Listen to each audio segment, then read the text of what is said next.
നമസ്കാരം, ഏവർക്കും ഇൻഫോമീഡിയ കേരളത്തിലേക്ക് സ്വാഗതം. കർഷകർക്ക് ഏറെ ആശ്വാസമായ PM കിസാൻ 22ാം ഗഡു എപ്പോഴാണ് എത്തുക? സർക്കാർ ഔദ്യോഗികമായി ക്രെഡിറ്റ് വിൻഡോ പ്രഖ്യാപിക്കുന്നതായിരിക്കും. പണം സാധാരണയായി വിവിധ ദിവസങ്ങളിൽ ബാച്ചുകളായി ട്രാൻസ്ഫർ ചെയ്യപ്പെടും.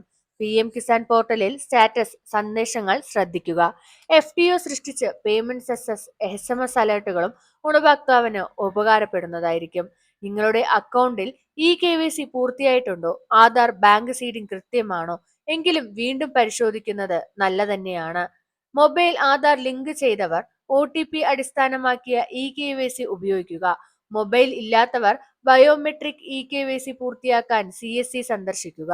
എല്ലാ വിവരങ്ങളും ബാങ്ക് രേഖകൾ, പോർട്ടൽ എൻട്രികൾ, ആധാർ എന്നിവയുമായി പൊരുത്തപ്പെടണം. IFSC അക്കൗണ്ട് നമ്പർ, പാസ്ബുക്ക് അനുസരിച്ച് കൃത്യമായി അപ്ഡേറ്റ് ചെയ്യുക. മാറ്റങ്ങൾ കഴിഞ്ഞ് സ്റ്റാറ്റസ് വീണ്ടും പരിശോധിക്കുക. SMS അല്ലെങ്കിൽ പോർട്ടൽ സന്ദേശങ്ങൾ നിരീക്ഷിക്കുക. പേയ്മെന്റ് ഫെയിൽഡ് കാണുകയാണെങ്കിൽ കാരണ കോഡ് മനസ്സിലാക്കി ബാങ്കുമായി ബന്ധപ്പെടുക. ശരിയാക്കി വീണ്ടും സാധൂകരിക്കുക. യോഗ്യതാ മാനദണ്ഡങ്ങൾ എന്തെല്ലാമെന്ന് നോക്കാം.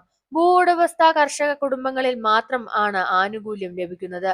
കുടുംബത്തിലെ ഒരു അംഗം മാത്രമേ DBT ക്രെഡിറ്റ് നേടൂ. ഭർത്താവ്, ഭാര്യ, മുതിർന്ന കുട്ടികൾക്കാണ് കൂടുതൽ മുൻഗണന ഉണ്ടാവുക. ഡ്യൂപ്ലിക്കേറ്റ് എൻട്രികൾ ഒഴിവാക്കുന്നതായിരിക്കും. സ്ഥാപന ഭൂവുടമകൾ, ആദായ നികുതി അടയ്ക്കുന്നവർ ഈ പദ്ധതിയിൽ ഉൾപ്പെടുന്നില്ല. മ്യൂട്ടേഷൻ, വിവാഹം, അനന്തരാവകാശം തുടങ്ങിയ സാഹചര്യങ്ങളിൽ ഭൂമി രേഖകൾ ഉടൻ അപ്ഡേറ്റ് ചെയ്തിരിക്കണം. ഗുണഭോക്താവ് മരിച്ചാൽ അടുത്ത യോഗ്യനായ അംഗത്തെ നാമനിർദ്ദേശം ചെയ്തിരിക്കണം. ഓവർലാപ്പ് ഒഴിവാക്കുക. അടുത്ത സൈക്കിളിൽ പേയ്മെന്റ് സുഗമമായി എത്തിക്കാൻ ഈ പ്രധാന കാര്യങ്ങൾ ശ്രദ്ധിക്കുക. പുതിയ DBT പണമൊഴുക്ക്, വിത്ത്, വളം, ഡീസൽ, FMCG എന്നിവയ്ക്കുള്ള ചെലവ് വർദ്ധിപ്പിക്കും. ക്രെഡിറ്റ് തരംഗം റീറ്റെയിലർ പണചക്രങ്ങളെ മെച്ചപ്പെടുത്തും, പ്രത്യേകിച്ച് ടയർ 3, ടയർ 4 സ്ഥലങ്ങളിൽ. DBT പ്രചോദനം വിശാലമായോ പാചീലമായോ ആയാൽ കമ്പനി പ്രീക്ലോസ് പ്രതിമാസ അപ്ഡേറ്റുകൾ സാധൂകരിക്കും. PM കിസാൻ ലഭിക്കുന്നതിനായി കൃത്യമായി നിങ്ങളുടെ പോർട്ടൽ സന്ദർശിക്കേണ്ടതാണ്. PM കിസാൻ പോർട്ടൽ സന്ദർശിച്ച് സ്റ്റാറ്റസ് പരിശോധിക്കുക.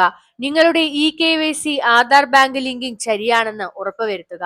IFSC അക്കൗണ്ട് നമ്പർ, കുടുംബ വിവരങ്ങൾ സാധൂകരിക്കുക. ക്രെഡിറ്റ് ലഭിച്ചതിന് ശേഷം റീറ്റെയിലർ പണചക്രം, ഗ്രാമീണ ആവശ്യകത എന്നിവ നിരീക്ഷിക്കുക. പേയ്മെന്റ് ഫെയിലിയർ സംഭവിച്ചാൽ ഉടൻ ബാങ്ക് ആൻഡ് പോർട്ടൽ വഴി ശരിയാക്കുക. നിങ്ങൾക്കായുള്ള PM കിസാൻ 22ാം ഗഡു ഏകദേശം ഫെബ്രുവരി മാസത്ത് തന്നെ വിതരണം ആരംഭിക്കുന്നതായിരിക്കും. കർഷകർക്ക് ഇത് വളരെയധികം ആശ്വാസകരമായ ഒന്നാണ്. 3 ഗഡുക്കളായി ലഭിക്കുന്ന 2000 രൂപ എല്ലാ കർഷകർക്കും കൃത്യമായി തന്നെ എത്തുന്നതായിരിക്കും. ഇതുപോലെയുള്ള ഇൻഫോർമേറ്റീവ് വീഡിയോസിനായി ചാനൽ സബ്സ്ക്രൈബ് ചെയ്ത് സപ്പോർട്ട് ചെയ്യുക. താങ്ക്